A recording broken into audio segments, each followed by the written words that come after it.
सर्वांना 76व्या प्रजासत्ताक दिनाच्या मनपूर्वक हार्दिक शुभेच्छा।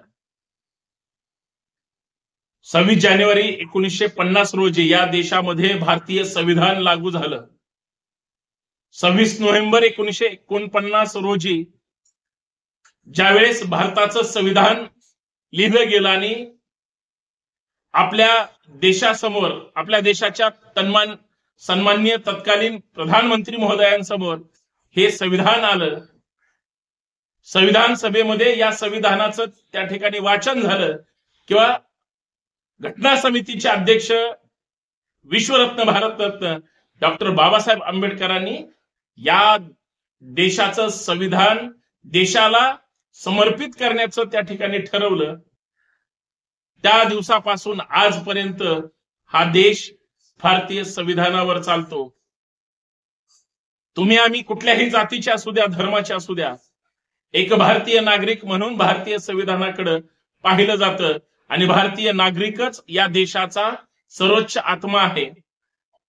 भारतीय राज्यघटनेने जे तुम्हाला आम्हाला मूलभूत हक्क अधिकार दिले, ते हक्क अधिकार इथली राज्यकर्ती जमात तुम्हाला मिळू देतात का? तुमच्या स्वातंत्र्यावर जाणीवपूर्वक वेळोवेळी गदा आणली जाते, वेळोवेळी इथली जातीवादी व्यवस्था, जातीत वाद लावतायत, धर्मामध्ये वाद लावतायत, परंतु त्यांच्या मानगुटीवर या देशाची लोकशाही सुद्धा बसलेली आहे आणि या देशाचं संविधान सुद्धा बसलेलं आहे।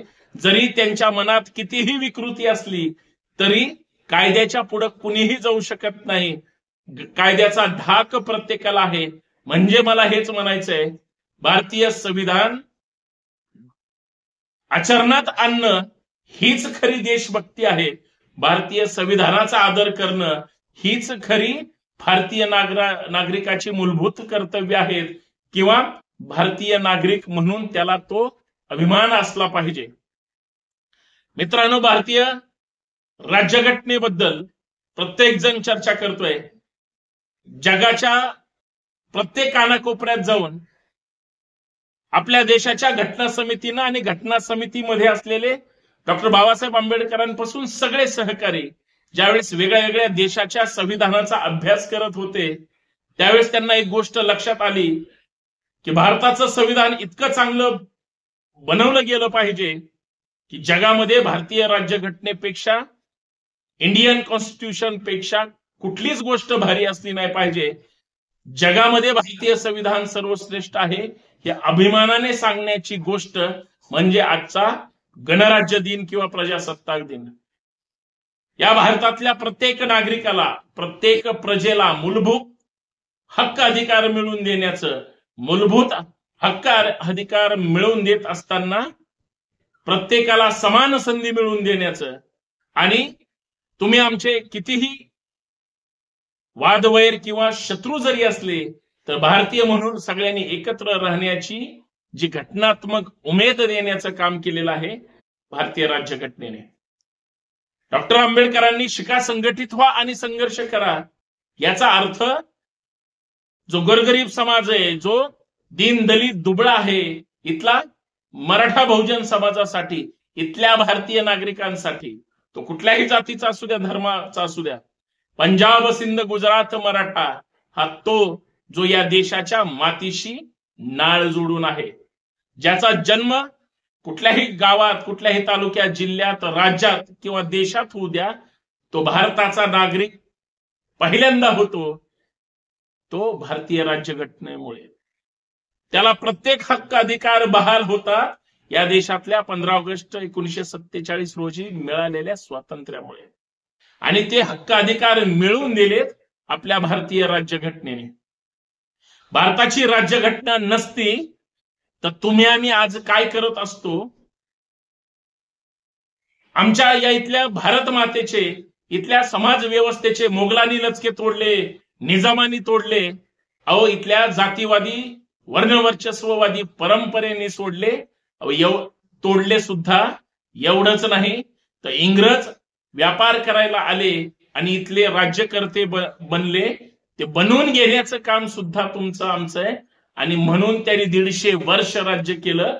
शेवटी इथल्या स्वातंत्र्य चळवळीत काम करणाऱ्या लढवय्यांना स्वतःचे प्राण द्यावे लागले छातीवर गोळ्या त्या ठिकाणी झेलाव्या लागल्या. हा देश स्वतंत्र झाला पाहिजे म्हणून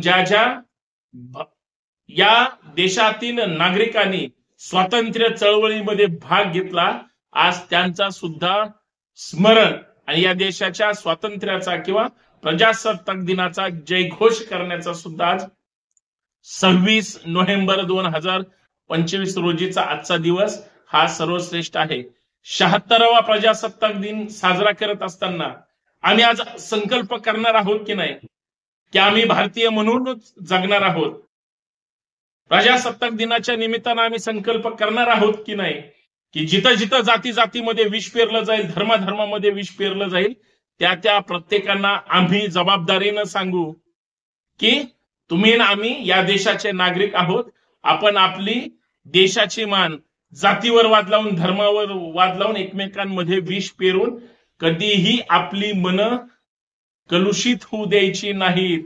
कारण काही तथाकथित सनातनी, मनोवादी, विकृत मानसिकतेची लोक त्यांच्या मूलभूत राजकारणासाठी तुम्हाला कधी जाती जातीत वाद लावतील, धर्माधर्मामध्ये वाद लावतील, तुम्हाला भांडायला लावतील, कस्टडीत ठेवतील. हे मात्र स्टडीत राहतील. प्रगती ही सगळ्यांनी सोबत मिळून करायची आहे.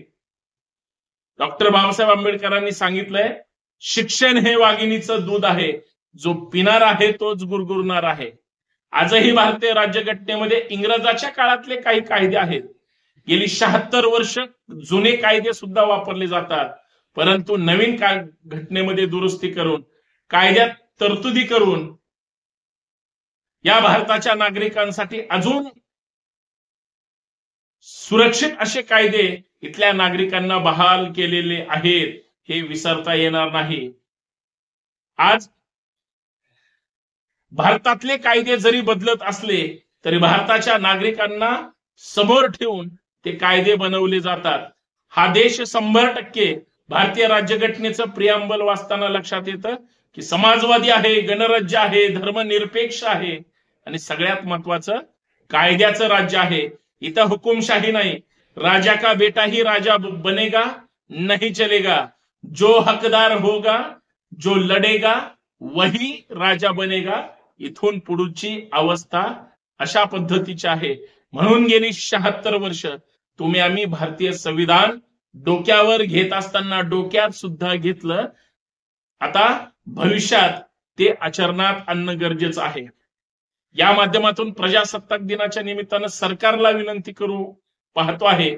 माझी विनंती आहे सरकारला, काही आमदारांना, काही खासदारांना जे हा व्हिडिओ नेहमी पाहत असतात, माझ्याशी संवाद संपर्क असतो किंवा युट्यूबच्या माध्यमातून, फेसबुकच्या माध्यमातून लोकप्रतिनिधी म्हणून कायदा करणारे, कायदे मंडळातील लोकप्रतिनिधी, तुमचा माझा आमदार खासदार ज्यावेळेस कायद्याची परिभाषा त्या ठिकाणी ऐकण्यासाठी, वाचण्यासाठी किंवा कायदे करण्यासाठी बसतात किंवा भविष्यात अधिवेशनामध्ये बसतील, त्यावेळेस साधी सरळ मागणी आहे.